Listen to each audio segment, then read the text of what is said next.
માણસોને બોલતા એટલું ભયંકર બોલતા હોય. અમારે સૌરાષ્ટ્રમાં એક ચર્ચા બહુ સરસ, નહીં હકીકત, આપણે કોઈ બીમાર માણસ હોય ને એની આપણે ખબર પૂછવા, ઘણા માણસો કોઈ બીમાર માણસની ખબર પૂછવા જાય તો એટલું સરસ બોલે કે બીમારને અડધો સાજો કરી દે. ગયા રવિવારે હું આવ્યો ત્યારે તો તમે પથારીમાં દેખાતા નહોતા, હવે તો દવા અસર કરી ગઈ, ભગવાનની પૂરી દયા થઈ ગઈ, તમારા ચહેરા ઉપર કેટલો આમ તેજ આવી ગયું. મને એમ લાગે આવતા રવિવારે હું તમને નદી સુધી ફરવા લઈ જઈશ, હવે કોઈ ચિંતા નથી, ભગવાનની પૂરી. એટલું સરસ બોલે કે દર્દીને બેઠો કરી દે. અને ઘણા ખબર પૂછવા જાય, ભગવાન બચાવે. દર્દીના માથા પાસે બેસે અને ડોક્ટરે ના પાડી હોય કે દર્દીને બહુ બોલાવવું નહીં, તો એટલી મોટેથી વાતો કરે. અને મોટો ડોક્ટર હોય એમ દર્દીનો હાથની નાડ પકડે અને મોટો નિદાન કરતો હોય એમ ગંભીર બની અને એવું ભયંકર બોલે, કમળો લાગે છે. અહીંથી શરૂઆત કરે અને આટલેથી બંધ થાય તો વાંધો નહીં, પણ પાછો એમ બોલે, કમળાવાળા કોઈ ક્યાં બચે છે. એટલે આ ખબર કાઢવા આવ્યો છે કે આગળથી ખરખરો કરવા આવ્યો છે? કમળાવાળા કોઈ ક્યાં બચે છે. આટલેથી બંધ થાય તો વાંધો નહીં, પાછો એમ કહે, અમારા પાડોશમાં એક ભાઈ રહેતા હતા, કમળો થયો, 32 વર્ષનો યુવાન, 15 દિવસમાં મૃત્યુ પામ્યો. એટલે દાખલો આપે કે તારું હાથ થવાનું છે, તું જીવવાનો નથી. આટલેથી અટકે તો વાંધો નહીં, પણ પાછો છેલ્લે એમ કયા કરે કે આ તો બધા કરેલા ભોગવવા છે. આ ખબર કાઢી કહેવાય? એવાન વેણ કાઢો, વાણી ઉપર આખો આધાર છે માનવીનો. કોટી કુલિસમ વચન તુમ્હારા, વૃથાધર ધનુબાન કુઠારા. બાપજી, તમારે હથિયાર રાખવાની જરૂર નથી. આમ જ્યાં પરશુરામજીને કહ્યું અને કહ્યું, મહારાજ આ ધનુષ્ય તૂટ્યું, એમાં તમને આટલો બધો જો રોષ થતો હોય તો મને એમ લાગે છે ધનુષ તમને પ્રિય હોવું જોઈએ. હવે તૂટી તો ગયું, હવે તો એક ઉપાય છે, પરશુરામજી જનક મહારાજને કહીએ કે કોઈ સારા કારીગરને બોલાવે અને બંને ધનુષના જે ટુકડા છે એને સાંધી આપે અને પછી હવે તમને આપી દઈએ અને તમે જતા રહો. એ ધનુષ્યને સાંધવાની વાત કરી છે ત્યારે પરશુરામજી બહુ રોષે ભરાય. જનકને કહ્યું, આ બાળકને હું મારી નાખીશ, આની માતાની ગોદ ખાલી થશે, ભલે મને બાળ હત્યા લાગે. એ પરશુ લઈને દોડ્યા ફરી વખત મારવા માટે. રામજીએ લક્ષ્મણજીને હટાવી લીધા છે, વચ્ચે રામજી આવી ગયા છે. પરશુરામજીને કહ્યું, બાપજી લક્ષ્મણે અપરાધ નથી કર્યો, અપરાધી હું છું. મારું મસ્તક તમારી સામે ઝૂકેલું છે. કાપવું હોય તો કાપો, બાંધવો હોય તો બાંધો, દંડ આપવો હોય તો દંડ આપો, સજા આપવી હોય તો સજા આપો. લક્ષ્મણે તમારું કોઈ કાર્ય બગાડ્યું નથી. બાપજી ખાલી શબ્દો બોલી ગયો, એના ઉપર રોષ ન કરો. અને હા મહારાજ, આપનો ક્રોધ ઉતરે એવું કોઈ પણ પગથિયું આપ ચડી શકો છો, કોઈ પણ નિર્ણય કરી શકો, આપનો ક્રોધ ઉતરવો જોઈએ. રામજીએ પરશુરામજીને કહ્યું, આપનો ક્રોધ ઉતરે એવું કંઈ કરો. પરશુરામજીએ કહ્યું કે ક્રોધ ઉતરે કેમ? હજી તારો ભાઈ મારી સામે કેમ જુએ, તું જો. લક્ષ્મણજી દૂર ઉભા કંઈક એવી રીતે જોતા હતા. લક્ષ્મણજીએ ફરી વાર વિશ્વામિત્રને કહ્યું, બાપજી છેલ્લી વાર જઈ આવું? બોલે હા. વિશ્વામિત્રજીએ મંજૂરી જ આપ્યા કરી છે આ પ્રસંગ. રામજી પણ લક્ષ્મણજીને થપકો તો આપતા જ નથી, જયારે બહુ થાય ત્યારે રોકી લે છે, પણ એવો સમય આવે એટલે વળી પાછું મેદાન આપી દે છે. બંને ભાઈઓ જાણે એક ઉગ્ર છે, એક સરળ છે. કદાચ તુલસીદાસજી એમ કહેવા માંગે છે કે કુટુંબની અંદર બંને પ્રકારના માણસો જોઈએ. સરળ માણસો જોઈએ ને થોડા ઉગ્ર પણ જોઈએ. ઘરની અંદર બધા જો ઉગ્ર ભેગા થાય ને તો રાંધેલી રસોઈ એમને પડી રહે. જો બધા જ તેજ મગજના ભેગા થયા હોય તો કોઈ જમી ન શકે, તકરારમાં તકરાર. અને બધા જો સીધા ને સાદા સરળ હોય તો આખું ગામ એને દબાવ્યા કરે. એ તો એક સરળ અને એક ઉગ્ર. જેમ આપણે ગામડાઓમાં દેશી નળિયાના જે મકાન હોય એમાં એક નળિયું અવળું, એક ઉપર સવળું, એવી રીતે હોય તો જ. જો બધા જ અવળા હોય તોય પાણી પડે ને બધા સવળા હોય તોય પાણી પડે ઘરમાં. એ તો એક અવળું ને એક સવળું. એમ કુટુંબની અંદર પણ આ બે પ્રકૃતિ બતાવી તુલસીએ. રામજી એકદમ ઠંડા વાક્યો બોલી પરશુરામજીને એકદમ શાંત કરી દે. લક્ષ્મણજી ફરી વાર ગયા છે. લક્ષ્મણજી જ્યાં સામે આવ્યા ત્યાં પરશુરામજીએ કહ્યું, આ બાળકને મારી નજર સામેથી હટાવી લો. લક્ષ્મણજીને હસવું આવ્યું, મહારાજ મને ક્યાં હટાવશો? એના કરતા એક કામ કરો, મંદહુ નયન, તમે આંખો બંધ કરી દો. મોટું સૂત્ર આપી દીધું લક્ષ્મણજીએ. લક્ષ્મણજીએ કહ્યું, મહારાજ રામને જોયા પછી બીજું શું જોવાનું બાકી છે કે તમે ચારે બાજુ જોયા કરો છો? આંખો બંધ કરી અંતર્મુખ હો જાઓ. તમે મહાત્મા છો, શસ્ત્ર છોડો. એ આંખ બંધ કરવાનું જયારે લક્ષ્મણજીએ કહ્યું છે, આખી સભા ત્રાસી ગઈ કે હવે આ લક્ષ્મણજી બહુ ન બોલે તો સારું, નહીતર આને મારી નાખશે. લક્ષ્મણજીને ફરીવાર મારવા દોડે છે, પણ મારી શકતા નથી. પછી સ્વગત પરશુરામજી પોતે બોલવા લાગ્યા, આજ મારો સ્વભાવ કેમ ફરે? આ બાળક ઉપર મને દયા કેમ આવે છે, કરુણા કેમ આવે છે? લક્ષ્મણજીએ કહ્યું, મહારાજ તમારા હૃદયમાં દયા અને તમે આ મેળ નથી બેસતો. મહારાજ તમારા હૃદયમાં અત્યારે દયા હોય અને દયાની હાજરીમાં તમે જો આટલા બધા કાંપતા હો તો મને એમ લાગે જયારે ક્રોધ ચડતો હશે ત્યારે તો સળગી જ જતા હશો ને. ફરી એકવાર લક્ષ્મણ તરફથી આહુતિ. ભગવાન રામજી સમજી ગયા કે હવે બાજી બગડી જશે. ઈશારો કર્યો. લખન એક બાજુ, રામજી આવીને કહ્યું, બાપજી જે કંઈ કરવું હોય તે મારી સામે કરો. બોલે નહીં. રામ બધો રોષ રામ ઉપર ઉતાર્યો. લક્ષ્મણની સામે કઈ ચાલ્યું નહીં એટલે રામ ઉપર કે આ તારા ભાઈને ચડાવનારો તું જ છે. તું બહારથી કાળો છે ને અંદરથી પણ કાળો છે. આમ સરળતાથી વાતો કરે છે ને તારા ભાઈને તું ચડાવે છે. ધનુષ્ય ભંગ કર્યો એનો તને ગર્વ આવ્યો લાગે છે. હે શિવદ્રોહી, મારી સામે રણાંગણમાં ઉતર. યુદ્ધ નહીં કરે ત્યાં સુધી હું તને છોડીશ નહીં. રામજીએ કહ્યું, બાપજી અમારાથી તમારી સાથે યુદ્ધ કરાય નહીં, કારણ કે તમારામાં ને અમારામાં ઘણી અસમાનતા. એક તો તમે મહાત્મા, અમે ક્ષત્રિય, અમે વંદન કરવાને લાયક, તમે આશીર્વાદ આપવાને લાયક. બાપજી મારું નામ કેવલ 2 અક્ષરનું રામ અને તમારું નામ પરશુરામ. તમે તો મારા કરતા અક્ષરોમાં આગળ છો. તમારી સાથે યુદ્ધ કેમ થાય? તમને મારીએ તોય દુનિયા ટીકા કરે કે એક મહાત્માને માર્યો, અને તમારાથી હારીએ તોય ટીકા થાય. સબ પ્રકાર હમ તુમ સન હારે. બાપજી અમે દરેક રીતે તમારાથી હારી ગયેલા છીએ. જે નિર્ણય કરવો એ કરો. બાકી એક વસ્તુ હું આપને કહી દઉં પરશુરામજી કે અમે રઘુવંશી છીએ. તાળ આવે તોય પાછી પાની ન કરીએ. આ તો તમારી જનોય અને તમારું તિલક અમને અટકાવે છે. અમે કાળનો મુકાબલો કરીએ મહારાજ. અને એકવાર મારી સામે જુઓ. આમ નિમંત્રણ આપ્યું પરશુરામજીને, અને ભગવાન રામજીએ ખભા ઉપરથી ઉપવસ્ત્ર હટાવ્યું અને છાતીની સામે જ્યાં પરશુરામજીએ જોયું તો રાઘવની છાતીમાં ભૃગુ ઋષિનું પગલું દેખાયું, જે કુળના પરશુરામજી વંશજ છે. બાપજી તમારા કુળના વડીલોએ અમારી છાતીમાં ચરણ પ્રહાર કર્યો તોય અમે એની પૂજા કરી છે. અમારાથી ઋષિઓની સામે લડાઈ નહીં. એ જ્યાં ભૃગુ લાંછન જોયું અને કાળનો મુકાબલો કરીએ, આ શબ્દ સાંભળતા પરશુરામજીની બુદ્ધિના દ્વાર ખુલવા લાગ્યા. રામના મૃદુ અને ગૂઢ વચનો સાંભળતા પરશુરામજીની બુદ્ધિ ખુલવા લાગી છે. આંખમાં એકદમ કરુણા વ્યાપી ગઈ છે. ગાત્રો ઢીલા થવા લાગ્યા. રામમાં અસાધારણ તત્વના દર્શન થવા લાગ્યા. ઓ પણ કબૂલ કરતા નથી. આ બ્રહ્મ છે. ખભામાંથી વિષ્ણુનું ધનુષ્ય કાઢ્યું. રામની સામે ધનુષ્ય લંબાવીને કહ્યું, રામ રમાપતિ કર ધનુ લેહું. રામ આ ધનુષ્યને ચડાવી આપો તો મને ખાતરી થઈ જાય બ્રહ્મનો અવતાર થઈ ચુક્યો. એ જ્યાં ધનુષ્ય આમ આગળ કર્યું, રામજી લે નહીં એના પહેલા વિષ્ણુનું ધનુષ્ય એની મેળાએ રામના હાથમાં ચડી ગયું. રામે માનો પરશુરામજીને એમ કહ્યું કે બાપજી તમારી નજર સામે તમારા હાથનું ધનુષ એની મેળાએ મારા હાથમાં આવીને ચડી ગયું. એમ શંકરનું ધનુષ્ય મેં તોડ્યું નથી, એની મેળાએ તૂટી ગયું. હું તો અકર્તા છું પ્રભુ, મારે કઈ કરવું પડતું નથી. અથવા તો શિવ ધનુષ તૂટ્યું અને વિષ્ણુનું ધનુષ એની મેળાએ રામના હાથમાં જતું રહ્યું. એના 2 કારણો.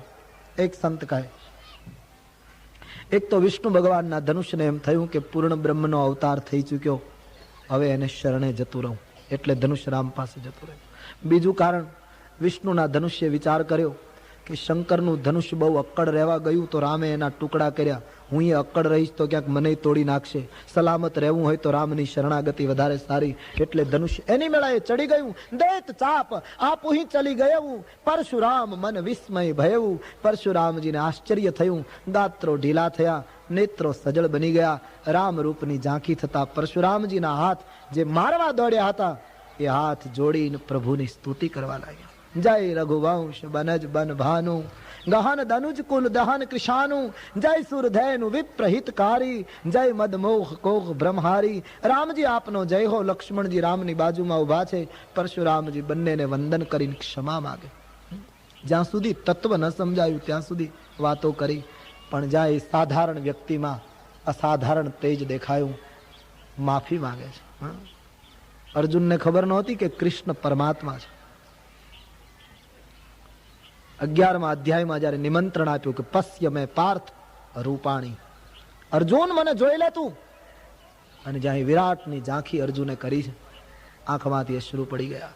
સખેતિ મત્વા પ્રસભમ યદુક્તમ, હે કૃષ્ણ હે યાદવ હે સખેતિ, અજાનતા મહિમાનમ તવેદમ મયા પ્રમાદાત પ્રણયેન વાપી. હે મહારાજ, મને તમારા મહિમાનો ખબર નહોતો, એટલા માટે મેં તમને ભોજનમાં, શૈયામાં, વિહારમાં તુકારા કર્યા હશે, મેં તમારી સાથે મશ્કરી કરી હશે. પણ અર્જુન કહે, હે ગોવિંદ, મને ખબર નહોતી આ બધું. અજાનતા મહિમાનમ તવેદમ મયા પ્રમાદાત પ્રણયેન વાપી. એમ પરશુરામજી કહે છે, અનુચિત કહેવું બહુત અજ્ઞાતા. રામજી, મેં અજ્ઞાનતાને આધીન તમને અનેક અનુચિત વાક્યો કહી દીધા. બંને ભાઈઓ, ક્ષમાના મંદિર, મને ક્ષમા આપજો. ક્ષમા યાચના કરી છે.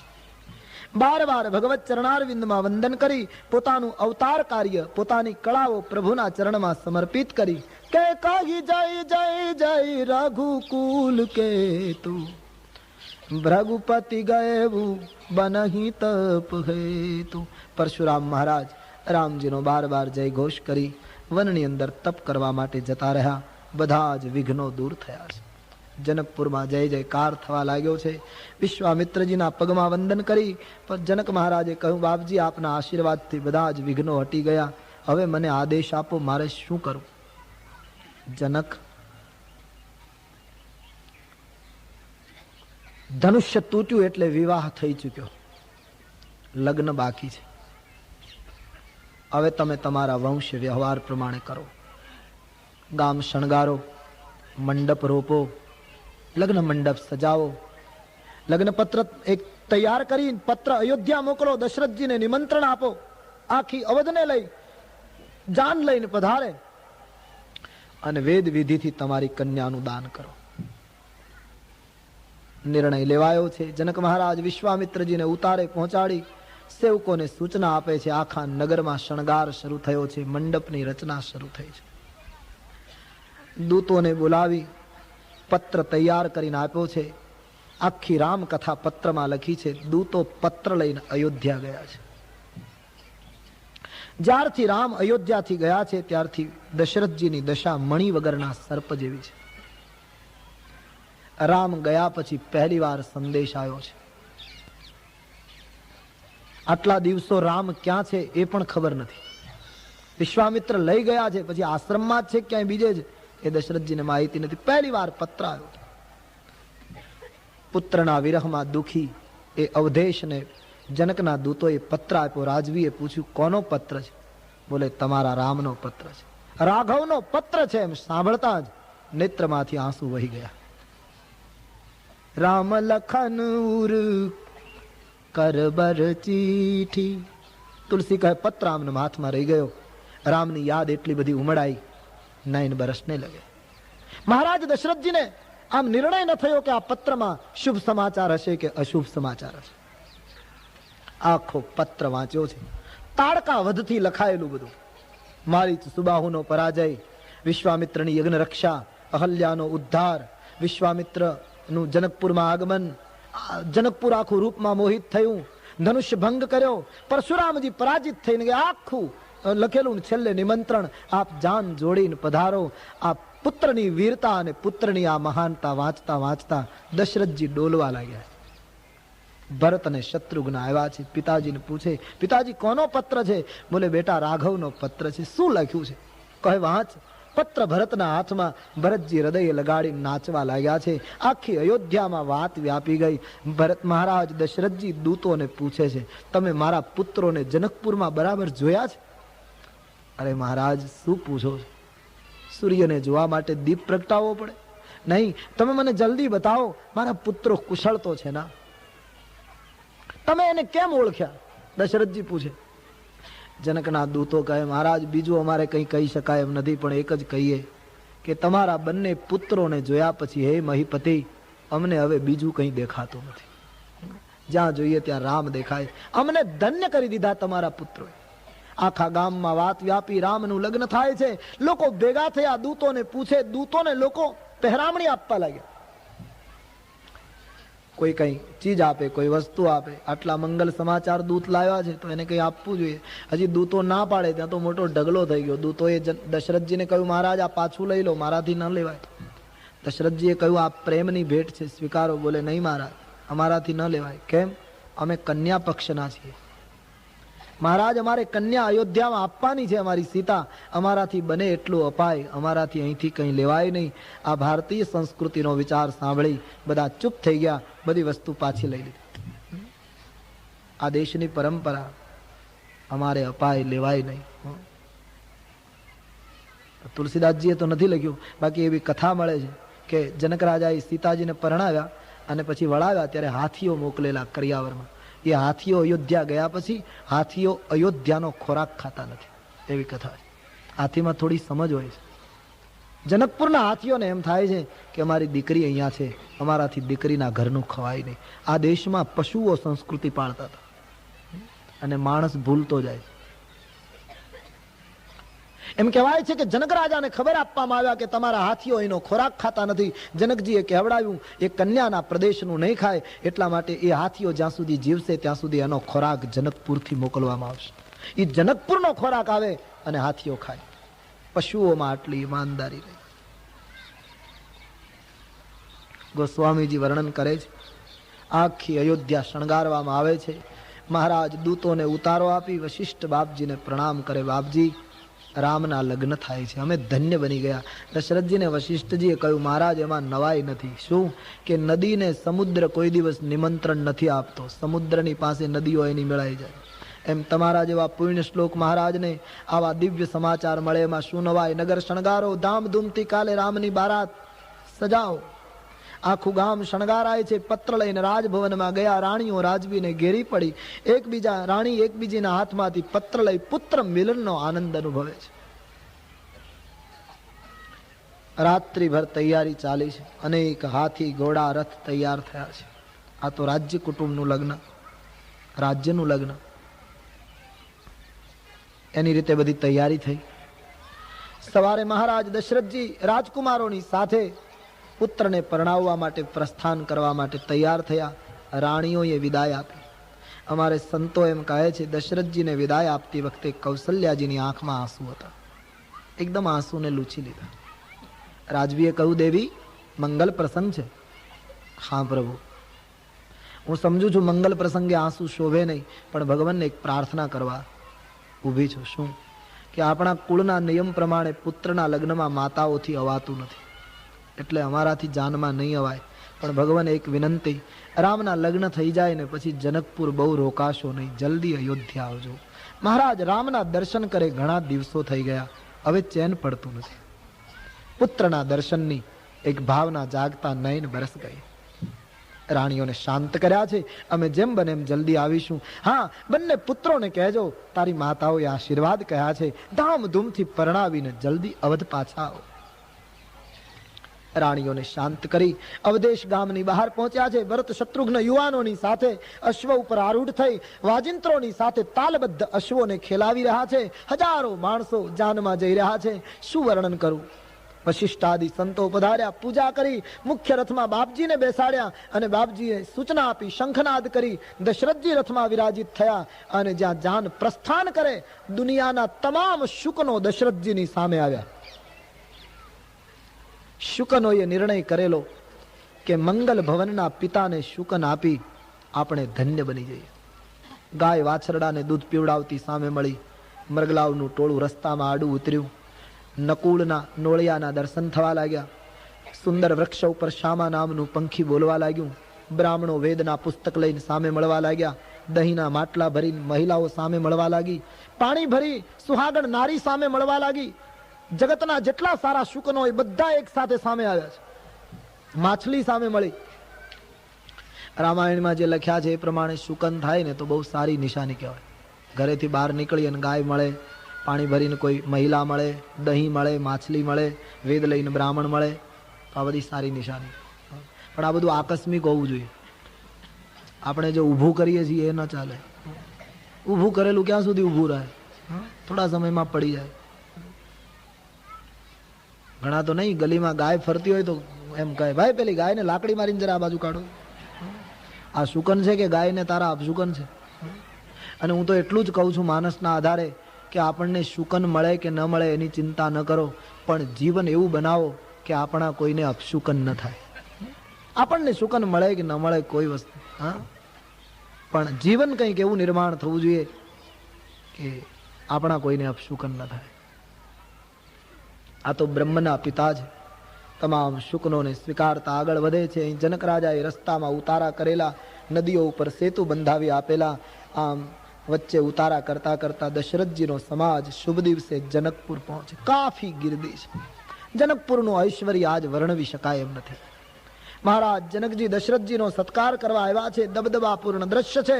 અને વશિષ્ઠાદિ સંતોને પ્રણામ કરી મિથિલાપતિ જનક જ્યારે દશરથજીને ભેટ્યા ત્યારે તુલસીએ કલમ મૂકી દીધી કે આ બંનેને ઉપમા શું આપું? એક બ્રહ્મનો પિતા, એક આદ્ય શક્તિનો પિતા.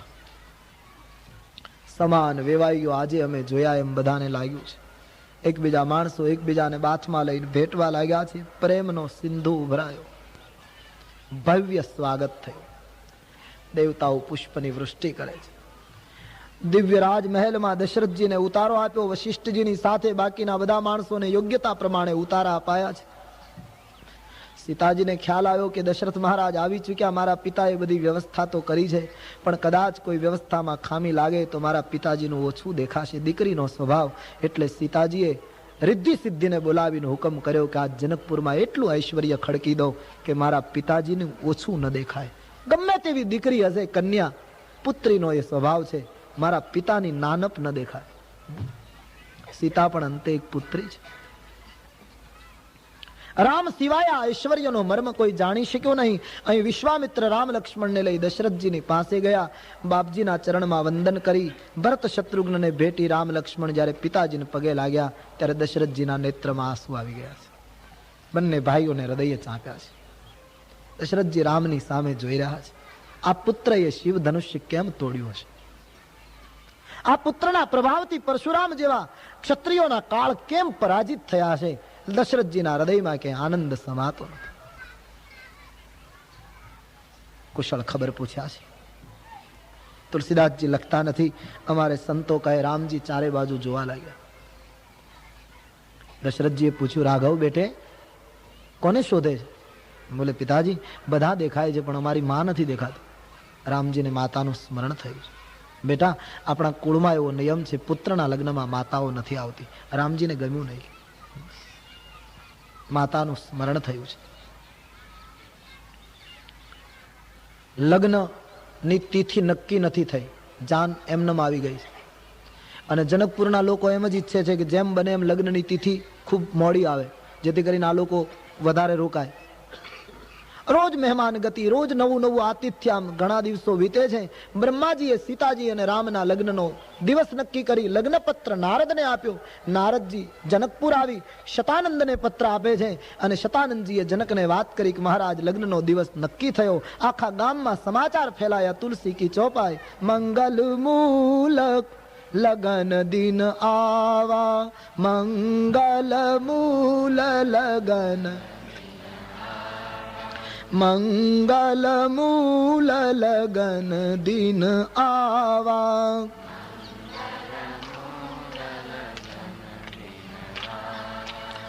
હિમ ઋતુ અગહન માસ સુહાવા, માક્ષર શુદ્ધ પંચમી રામજીના લગ્નનો દિવસ. માસાનામ માઘ શીર્ષોહમ, પવિત્ર માસનો જે પ્રભુની વિભૂતિ છે એની શુક્લ પંચમીના દિવસે ગોરજ જ્યારે ઉડતી હોય એ સમયે રામનો વરઘોડો લઈ જવાનો નિર્ણય આવ્યો છે. આખા ગામમાં લોકો ચર્ચા કરવા લાગ્યા. અમારી સીતાના લગ્નમાં જ્યોતિષી વિધાતા બન્યો છે. વરઘોડાની તડામાર તૈયારી શરૂ થઈ છે. વાહનો શણગારાયા છે, ઘોડાઓ તૈયાર થયા છે. રામજીનો અદ્ભુત શ્રૃંગાર દુલ્હે રામ શણગારાયા છે. તુલસીદાસજી કહે રામજી જે ઘોડા ઉપર વરઘોડામાં બેસવાના હતા એ ઘોડો જાણે કામદેવ રૂપ ધારણ કરીને આવ્યો. જાનુબાજી બેશ બનાઈ મનસી જ રામ ગીત અતિ સોહગીત. રામના માટે પોતાની વય, પોતાનું બળ, પોતાના રૂપથી સમગ્ર જગતને મોહિત કરનારો કામદેવ જાણે ઘોડાનું રૂપ લઈને આવ્યો છે. ભગવાન રામજી વરરાજા તરીકે અશ્વ ઉપર આરૂઢ થયા છે. તુલસી સાહિત્યમાં વર્ણન મળ્યું છે કે આ વખતે લક્ષ્મણજીને ચિંતા થવા લાગી છે. ચહેરા ઉપર ચિંતાના ભાવ જોતા વિશ્વામિત્રજીએ લક્ષ્મણને પૂછ્યું છે, લક્ષ્મણ વરઘોડાના સમયે ચિંતા કેમ? બોલે બાપજી આજ ભગવાન રામને વરરાજાનો શણગાર થયો છે ત્યારે રામજી આટલા સુંદર દેખાય છે કે મને બીક લાગે છે, કોઈની નજર ન લાગે તો. દુખી થાય છે લક્ષ્મણજી, પરમાત્માને કોઈની નજર ન લાગે તો. બહુ પ્રેમ હે ના પ્રભુ કે પ્રતિ. ત્રણેય ભાઈઓ પણ અશ્વ ઉપર આરૂઢ થયા છે. આકાશમાં વાજિંત્રો વાગે, ધરતી ઉપર પણ વાજિંત્રો વાગે, અને એ વરઘોડાની રોનક કેવી હશે કેમ વર્ણવું. દબદબાપૂર્ણ દ્રશ્ય હતું. તમામ દેવતાઓ વિમાનો લઈને રામનો વરઘોડો જોવા માટે આકાશ માર્ગે છે. શંકર ભગવાને પાર્વતીને કહ્યું, દેવી તે દિવસે હું પણ દેવતાઓની સાથે હતો. આ બધું નજરે જોયેલું છે. ઓ ભવાની, બ્રહ્માજી એ વખતે ચારે બાજુ દોડવા લાગ્યા. બોલે કેમ? જનકપુરનો ઉત્સવ, જનકપુરનો વૈભવ જોઈ બ્રહ્માજી જનિતાની પાસે પૂછવા લાગ્યા કે આજે જનકપુરની અંદર જે ભવ્યતા દેખાય છે આમાં મારી ક્યાંય રચના કેમ દેખાતી નથી? આખા જગતનો કરતા હું ગણાવ, પણ આમાં મારી કૃતિ ક્યાંય દેખાતી નથી. આ જનકપુરની અંદર બધું કેમ બન્યું? અત્યારે મારી રચના દેખાતી નથી, મારું ક્યાંય ચિત્ર દેખાતું નથી.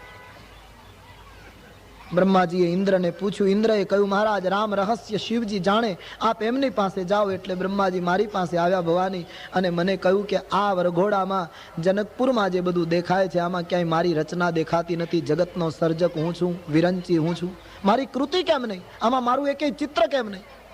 આમ બ્રહ્માજી પૂછવા લાગ્યા. આપણે ત્યાં જૂની વાત છે કે પેલો બાળક રમતો હતો અને રમતા રમતા એમણે કબાટ ખોલ્યો. કબાટમાંથી બધી વસ્તુઓ બહાર પડી. એમાં એક ફોટોનું આલ્બમ પડ્યું. માતા પિતા દોડી આવ્યા, અવાજ થયો એટલે પણ જોયું કે બાળક આલ્બમ જોઈ રહ્યો છે. હવે એ આલ્બમ એ બાળકના બા બાપુજીના લગ્નનું આલ્બમ હતું. એ બધા લગ્નના ફોટાઓ બાળકને જોવામાં ખૂબ રસ પડ્યો. ફોટાઓ જોતા જોતા એ બાળકે આલ્બમનું છેલ્લું પાનું પૂરું કર્યું તો એ બાળક રડી પડ્યો. એના માતા પિતા પૂછે, બેટા શું કામ રડે છે? બહુ રડે છે. અરે બોલે, પણ શું કામ રડે? તો પેલા બાળકે કહ્યું, રડવું નહીં, તમારા બંનેના આટલા બધા ફોટા અને મારો આમાં એક પણ ફોટો નહીં. પેલા માતા પિતા કહે, બેટા આ તો અમારા લગ્નનું આલ્બમ છે, આમાં તારો ફોટો ન હોઈ શકે, આ તો અમે પરણ્યા ત્યારનું આલ્બમ. પેલો બાળક કેમ સમજે? બસ એને જીદ પકડી, તમારા આટલા સરસ ફોટા. બાપુજીને કહે, તમે ઘોડા ઉપર બેઠા છો, મારો એક પણ ફોટો નહીં. બહુ જ રડે છે. મા બાપ સમજાવે, બેટા આ તો અમારા લગ્નનું આલ્બમ, મા બાપના લગ્નના આલ્બમમાં બાળકનો ફોટો ન હોય બેટા. એમ શંકર ભગવાને બ્રહ્માજીનો હાથ પકડીને કહ્યું, બ્રહ્માજી આ તો આપણા બા બાપુજીના લગ્ન છે, આમાં આપણા ફોટા ન હોય. આજે રામ અને સીતા પરણે છે, જગતના માતા પિતાનો લગ્ન છે, આમાં તમારું ને મારું ચિત્ર દેખાય નહીં. બ્રહ્માના મનનું સમાધાન, વિધિ ભયવું આચરજ વિશેષી, નિજ કરની કછુક કતહુ ન દેખી. તુલસીદાસજી કહે, સમાધાન થયું. શંકર ભગવાન આગળ નીકળી ગયા. દેવતાઓએ બ્રહ્માને વિનંતી કરી, આપ આદેશ આપો તો અમે બ્રાહ્મણોના રૂપ લઈ અને રામજીના લગ્નની વિધિમાં સંમિલિત થઈ. તમામ દેવતાઓ બ્રાહ્મણોના રૂપ લઈ જનકપુર આવ્યા છે. આ બાજુ દેવતાઓની સ્ત્રીઓ માનવીય નારીના રૂપ ધારણ કરી માંડવા પક્ષે, કન્યા પક્ષે ગોઠવાય. સુનયનાજીએ બધાનું સ્વાગત કર્યું. ભવ્યતાથી વરઘોડો લગ્ન મંડપના દ્વારે પહોંચ્યો. મહારાણી સુનયના વરરાજાને પહોંચવા આવે છે. કેટલી બળભાગી! આજ બ્રહ્મ વરરાજાને પહોંચવાનું સદભાગ્ય મળ્યું છે. રામજી લગ્ન મંડપના દ્વારે ઉભા છે. સખીઓ મંગલ ગીત ગાય છે. વેદનો ઉચ્ચારણ થતું હતું, વાજિંત્રો વાગતા હતા. મહારાણી સુનયનાએ રામજીની આરતી ઉતારી છે. રામની આરતી તો સુનયના જ ઉતારી શકે, જેના નેત્રો સુંદર હોય, જેની દ્રષ્ટિ પવિત્ર હોય, એ જ સાચા અર્થમાં રામની આરતી ઉતારી શકે. મંગલમય આરતી ઉતરી છે. અંદર પ્રવેશ આપ્યો વરરાજાને. બ્રાહ્મણોને, ઋષિમુનિઓને, દેવતાઓને વંદન કરી રામજી મર્યાદાથી સિંહાસન ઉપર વિરાજિત થયા. જનક મહારાજ દ્વાર ઉપર ઊભા કન્યાના પિતાએ કેમ વર્તાય એ પ્રમાણે એક એક વ્યક્તિનું સ્વાગત કરે છે. બધાને મંડપની અંદર વિરાજિત કર્યા છે. સૌ પોતપોતાની જગ્યાએ બેસી ગયા. સુંદર મંડપ શણગારાયેલો. એક બાજુ વશિષ્ઠજી અને બીજી બાજુ શતાનંદજી લગ્નનો વિધિ કરાવવા માટે ઊભા છે. અનેક સેવકો હાથમાં મંગલ દ્રવ્યોના થાળ લઈને ઊભા છે. જે જોઈએ તે તત્કાલ પહોંચાડી શકાય. લગ્નનો વિધિ શરૂ થાય છે. જનક અને સુનયના કન્યાદાન માટે આવીને બેસી ગયા છે. રામાયણમાં લખ્યું છે, ભગવાન વશિષ્ઠજી આદેશ આપ્યો, જનકજી તમારી કન્યા સીતાને જલ્દી મંડપમાં બોલાવો, સમય જાય છે. સીતાજીને મંડપમાં આવવાની સૂચના થઈ છે. અદ્ભુત શ્રૃંગાર સજાવી અને જનકની લાડલીને મંદિરમાંથી સખીઓ મંડપમાં લાવે છે. યાજ્ઞવલ્ક કહે છે, ધીમે ધીમે સીતાજીએ મંડપમાં પદાર્પણ કર્યું છે. સુંદર આસન ઉપર વંદન કરી મર્યાદાથી જાનકીજી બેઠા છે અને મહારાજ જનક અને સુનૈના કન્યાદાનનો પ્રસંગ ઉજવે છે. હાથમાં દર્ભની સળી અને પોતાની પુત્રીનો હાથ લઈ મહારાજ મિથિલેશ જનક પોતાની કન્યાનો હાથ રામજીના હાથમાં સમર્પિત કરે. રામજીએ પાણી ગ્રહણ કર્યો. દેવતાઓએ પુષ્પની વૃષ્ટિ કરી. જય ઘોષ થયો. માંગમાં સિંદૂર પુરાયો. જનકની પુત્રી સુહાગણ બની. રામ અને સીતાનો એક પછી એક લગ્નનો વિધિ આગળ ચાલે છે. રામાયણમાં એવો પણ ઉલ્લેખ છે કે વશિષ્ઠજીએ જનકજીને કહ્યું કે શ્રુતિ, કીર્તિ, ઉર્મિલા અને માંડવી આ ત્રણેય કન્યાઓને શણગારીને લઈ આવો તો ત્રણેય રાજકુમાર સાથે પરણાવી દઈએ. જનકની પુત્રી ઉર્મિલા, નાના ભાઈ કુશકેતુની બે પુત્રી શ્રુતિ, કીર્તિ અને માંડવી, એ ત્રણેયને દુલ્હનના સાંગ પહેરાવીને મંડપમાં લાવવામાં આવે છે. ઉર્મિલા લક્ષ્મણજીને સમર્પિત થયા, શ્રુતિ કીર્તિ શત્રુઘ્નને સાથે અને માંડવીજી સંત ભરતના હાથમાં અર્પણ થયા. ચારેય દંપતીના 4 મંગલ ફેરા જનકપુરના મંડપમાં શરૂ થયા. વેદ વિધિથી લગ્ન પ્રસંગ, બહુ મોટો પ્રસંગ તુલસીદાસજીએ લખ્યો છે, સંક્ષેપમાં વર્ણવું છું. 4 મંગલ ફેરા પૂરા થાય છે. અને 4 મંગલ ફેરાની વાત હું આપને ભવાનીના પ્રસંગમાં પણ કહી ગયો છું કે ધર્મ, અર્થ, કામ અને મોક્ષનું એ પ્રતીક છે. આપણે ત્યાં લગ્નની અંદર જે સંસ્કારો થયા છે એ બધા સમજીને નક્કી કર્યા છે. 4 ફેરા એ ખાલી ફરવાનું નથી, પણ આપણે ત્યાં ખબર નહીં, બધું ભૂલાતું જાય. હવે તો મને ગુજરાતનો આ બાજુનો બહુ અનુભવ નથી, પણ અમારે સૌરાષ્ટ્રમાં તો 4 ફેરામાં પાટલા ઉપર પહેલું કોણ બેસે એની દોડાદોડી હોય. વરરાજો એમ માને કે હું પહેલો બેસી જાઉં. એમાં એવું છે, કોણે ખબર નહીં કોણે આ ગોઠવી દીધું. જો વરરાજો પહેલો બેસી જાય 4 ફેરામાં તો કન્યા દબાતા રહે અને વરરાજાનું ઘરમાં ચાલે. અને જો કન્યા 4 ફેરામાં આગળ બેસી જાય તો વરરાજો દબાય. આવું કંઈક છે. હવે આ નક્કી કોણે કર્યું એ માણસ જડતો નથી. બિલકુલ ખોટું કોઈએ નક્કી કરી નાખ્યું. વરઘોડિયાને દોડાવવા માટે વરરાજો કેટલો દોડે છે પહેલો બેસવા માટે. પહેલો બેસી જાય તો પછી કન્યા ઉપર પોતાનું વર્ચસ્વ રહે. અને હકીકતમાં સાચું હોય તો વાંધો નહીં, પાછું સાવ ખોટું. બધાના અનુભવ હોય. 4 ફેરામાં લગભગ વરરાજો જ પહેલો બેઠો હોય, છતાંય કાંઈ ઉપજતું ન હોય. આપણે બધા જાણતા હોય ઘરમાં કશું ઉપજતું ન હોય. એ તો બધા બહાર નીકળે ત્યારે વટ રાખે. એક જણો એના મિત્રને કહેતો હતો ને કે તારા ભાભીથી મારી સામે બોલાય નહીં. પણ બોલે છે શું કે હું એને એમ કહું કે બસ પાણીની બાલદી લઈને ઉભા રહો તો ઉભા રહેવું પડે. હું એમ કહું કે સહેજ નમીને પાણી રેડો તો પાણી રેડવું પડે. હું એમ કહું કે ફાનસ નહીં, પ્રકાશ જરા વધારે કરો તો એમ કરવું પડે. હું જેમ કહું એમ કરવું પડે. પેલા એ કહ્યું પણ આ બધું ક્યારે? કે જ્યારે હું વાસણ માંજતો હું ત્યારે. હવે તું વાસણ માંજે ત્યારે તો એ બધું કરે, એમાં નવાઈશું. મારો કહેવાનો અર્થ એક સંસ્કારની પાછળ હેતુ હતો. મંગલ ફેરાનો વિધિ થાય છે, લગ્ન સંસ્કાર વિધિવત ઉજવાય છે. અહીં પણ મને એમ લાગે છે કંઈક વિધિ કરાવવાનો છે, એટલે હવે એ વિધિ જ અહીંયા પ્રત્યક્ષ થશે. કથા અહીંયા વિરામ લે છે. આગળ આવતીકાલ સવારે 9 વાગે. બોલો રામચંદ્ર ભગવાન શ્રી બાલકૃષ્ણલાલ કી, સદગુરુદેવ કી. ઓમ નમઃ પાર્વતી પતય હર હર મહાદેવ.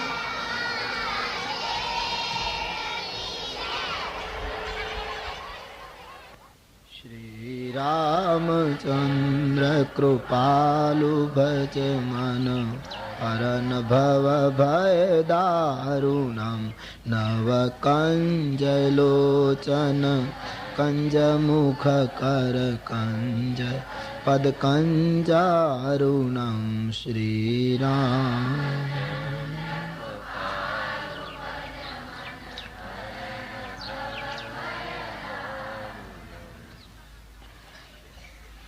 ભગવાન રામજીની સાથે અન્ય 3 ભાઈઓ યાની 4 ભાઈઓનું લગ્ન સમારંભ ઉજવાયો. મહારાજ અવધપતિને 4 દંપતીએ જ્યારે પ્રણામ કર્યા એ વખતે અવધપતિ એટલા પ્રસન્ન બન્યા છે કે એને એમ લાગ્યું કે આજ સીતા અને રામ, ઉર્મિલા અને લક્ષ્મણ, શ્રુતિ કીર્તિ અને શત્રુઘ્ન, માંડવી અને ભરત મને વંદન નથી કરતા, પણ મને એમ લાગે છે આજ ધર્મ, અર્થ, કામ અને મોક્ષ ચારેય પદાર્થો મારા ચરણમાં આળોટી રહ્યા છે. 4 પ્રકારની રસોઈ બની, બધાને ભોજન માટે નિમંત્રણ થયું છે. સૌ ભોજન માટે ગયા. મહારાજ દશરથજીના જનકજીએ ચરણ ધોયા એવો ઉલ્લેખ છે. સુવર્ણના પાટલા ઉપર ચારેય ભાઈઓ સાથે અવધપતિ અને અન્ય બારાતીઓ જમવા બેઠા છે. સુંદર વર્ણન છે. 4 પ્રકારની રસોઈ પીરસાય. રસોઈ જે ભોજનશાળા હતી એની ઝરૂખે એની અટારીમાં બેઠેલી મૈથિલી મહિલાઓ વ્યંગ ભાષામાં ગીતો ગાતી હતી. પણ ચારેય રાજકુમારોની સાથે અવધપતિને ભોજન કરતા જોઈ મૈથિલી મહિલાઓ એટલી બધી ભાવાવેશમાં આવી ગઈ કે મહારાજ દશરથજીને ગાળો દેવાને બદલે મિથિલાપતિને ગાળો દેવા માંડી. દૈન લગી મિથિલેશ અહીં ગારી, શબ્દ ફેર થઈ ગયો. અવધેશ અહીં ગારીને બદલે મિથિલેશને કહેવા લાગી. એટલો બધો ભાવ ઉભરાયો. મીઠા શબ્દોમાં વ્યંગ ભાષામાં ગીતો ગવાયા. જમતી વખતે આ ગીતો સાંભળીને બધાને ખૂબ આનંદ થયો. ભોજન પૂરું થયું. મુખવાસ વગેરે લઈને બધા પોતપોતાના ઉતારે પહોંચે છે. એક દિવસ આ રીતે પૂરો થાય છે. બીજા દિવસની સવારે દશરથજીએ વિશ્વામિત્રજીને વિનંતી કરી છે, બાપજી આપ ઋષિ મુનિઓને બ્રાહ્મણોને બોલાવો, મારે ગાયોનું દાન કરવું છે. નખથી તે શિખા સુધી શણગારાયેલી ગાયો બ્રાહ્મણોને, ઋષિમુનિઓને દશરથજીએ દાનમાં આપી છે. બધા જ મહાત્માઓ, ચારેય રાજકુમારો અને રાજકન્યાઓને આશીર્વાદ આપે છે. રામાયણના મત પ્રમાણે લગ્ન પૂરા થયા પછી દશરથજીને ઘણા દિવસો જનકપુરમાં રહેવું પડ્યું છે. લગ્નની તિથિના પહેલા જાન આવેલી, લગ્ન પૂરા થયા પછી ઘણું રોકાય છે. આમ તો રોજ અવધપતિ વિદાય માંગે, જનક મહારાજને કહે અમે જઈએ, પણ જનકજીના નેત્રો ભીંજાય અને કહે મહારાજ હું આપને વિદાય નહીં આપું. વળી રોકાઈ રહે. બીજે દિવસે આગ્રહ કરે, વળી રોકાઈ રહે. ત્રીજે દિવસે વિદાય માંગે, સુનૈનાજી આગ્રહ કરે. આમ સ્નેહના દોરડાથી જાન બંધાઈ ગઈ. વિદાય મળતી નથી. અને વિદાય નથી આપતા એનો અર્થ એમ પણ નહીં કે આતિથ્યમાં કંઈ ઉણપ આવવા લાગી. નહીતર વધારે માણસ રોકાય તો આતિથ્યમાં ઉણપ આવે. પણ અહીં તો બાબાજીએ કહ્યું દિવસે દિવસે નવી નવી મહેમાન ગતિ. આજે જે સન્માન થયું હોય એના કરતા આવતીકાલે વધારે થાય. આમ ઘણા દિવસો થયા છે. વિશ્વામિત્રજીને અવધપતિએ કહ્યું, બાપજી જનક મહારાજ તો પરમ જ્ઞાની પુરુષ છે, એને કહો કે કન્યાને તો વળાવવી જ પડે. અને મહારાજ જેનો સંયોગ હોય એનો વિયોગ તો અવશ્ય હોય છે. મળવું અને જુદા પડવું એનું નામ તો આ જગત છે. માટે જનક મહારાજને કહો હવે અમને વિદાય આપે. મિથિલેશ જનકને સૂચના થઈ છે, અવધપતિ જવાની ઉતાવળ કરે છે, હવે એમને વિદાય આપો. જનકરાજને ગમ્યું નહીં. ઋષિની આજ્ઞાનો અનાદર થઈ શક્યો નહીં. આવતીકાલે વિદાય આપીશ. આખા નગરમાં વાત વ્યાપી ગઈ, કાલે કન્યા વિદાય છે. આટલા દિવસોથી જનકપુરમાં જે આનંદ ઉભરાયો હતો એ ધીરે ધીરે ઓસરવા લાગ્યો. આજ નગરની અંદર રાત્રિએ કોઈ જમી શક્યું નથી. દરેકના ચહેરાઓ ઉદાસ થયા છે. બસ કાલે અમારી વૈદેહી જતી રહેશે. રાજકુટુંબના સદસ્યોને ક્યાંય ચેન પડતું નથી. કરિયાવરની સામગ્રી વાહનોમાં ભરાવા લાગી. બીજી તરફ બારાત પક્ષે બધી જ સામગ્રી ભરાવા લાગી. આવતીકાલે વિદાય છે. તમામ સૂચનાઓ અપાઈ ચૂકી છે. રાત્રિભર તૈયારીઓ ચાલી છે. અવધ જનકપુર વાસીઓ રાત્રિએ સૂઈ શક્યા નથી. સવાર પડતા ચારેય રાજકુમારોને અવધપતિ સૂચના આપે, બેટે જાઓ રાણીવાસમાં જઈ માં સુનૈનાની વિદાય લઈ આવો. ચારેય ભાઈઓ રાણીવાસમાં આવ્યા છે. સુનૈનાજીને વિનંતી કરી છે, દેવી અવધપતિ જવા માંગે છે, અમને આશીર્વાદ આપો, અમને બાળક માની અમારા ઉપર નેહ વર્ષાવતા રહેજો. પહેરામણી કરી, મુખ મીઠું કરાવ્યું, શુકન કરાવ્યા. ચારેય ભાઈઓને વિદાય થઈ. તમારી કન્યાઓને વળાવો. અહીં દશરથજીનો આખો સમાજ પ્રસ્થાન માટે બહાર ઉભો છે. મહારાજ જનકજી વિદાય આપે એટલે તુરંત રવાના થાય. બધા જ પોતપોતાના વાહનો લઈને ઉભા છે. શહનાઈઓએ વિદાયના સૂર છેડ્યા અને સારી જનકપુરી આજ રાજભવનને ઘેરી જ્યાંથી કન્યા વિદાય થવાની છે એ દ્વાર પાસે ઊભી છે. એક સહેજ ઉદાસી ભરેલું વાતાવરણ આ જનકપુરનું, કારણ કે પુત્રીઓની વિદાય હતી. શ્રુતિ કીર્તિ માંડવી ઉર્મિલા સુનયનાજીને પ્રણામ કરે છે અને જ્યારે સીતાજીએ માને વંદન કર્યા ત્યારે પોતાની પુત્રીને હૃદયે લગાડતા સુનયનાજી સંસ્કારનો કરિયાવર આપે છે. બેટી, તમે રઘુકુળમાં પુત્ર વધુ થઈને આજ જઈ રહી છો. જીવનમાં વિપત્તિ આવે, મુશ્કેલીઓ આવે, કારણ કે જીવન એ ગંગાની ધારા છે. કેટલું સાચું વાત છે. જીવન કઈ રેલવે લાઈન થોડી છે કે સમાંતર પટ્ટીની જેમ દોડ્યું જાય. એ તો ગંગાની ધારા છે. ક્યારેક આમ વળે, ક્યારેક આમ વળે, ક્યારેક પાણી ઘટે, ક્યારેક વધે. એ તો ગંગધારા છે. બેટી, એવી કોઈ જીવનમાં મુશ્કેલી આવે અને સહન ન થાય તો બે આંસુ પાડીને દુઃખને હળવું કરજો, પણ માતા પિતાની સંસ્કૃતિને દીપાવજે.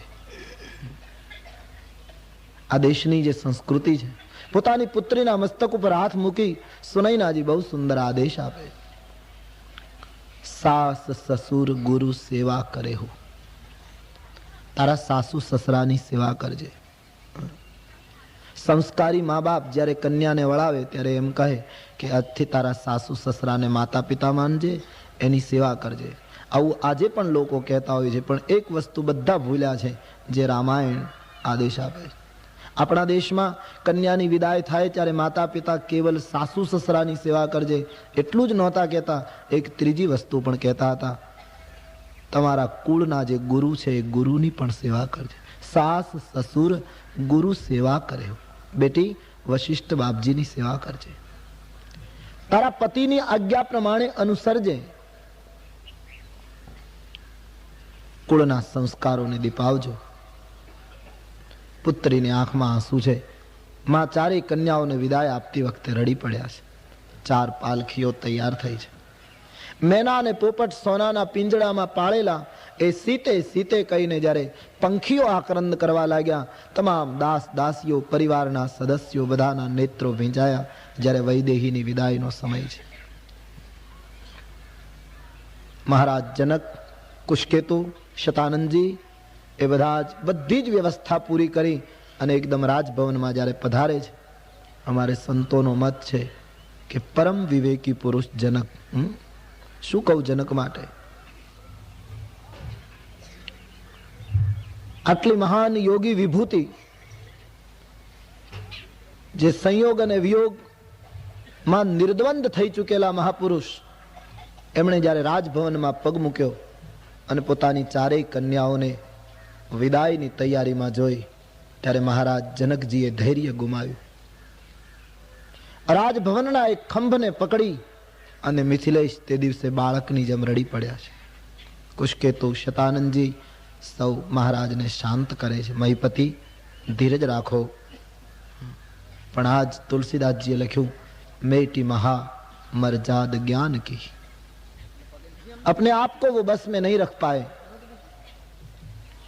श्रुति कीर्ति मांडवी और उर्मिला પિતા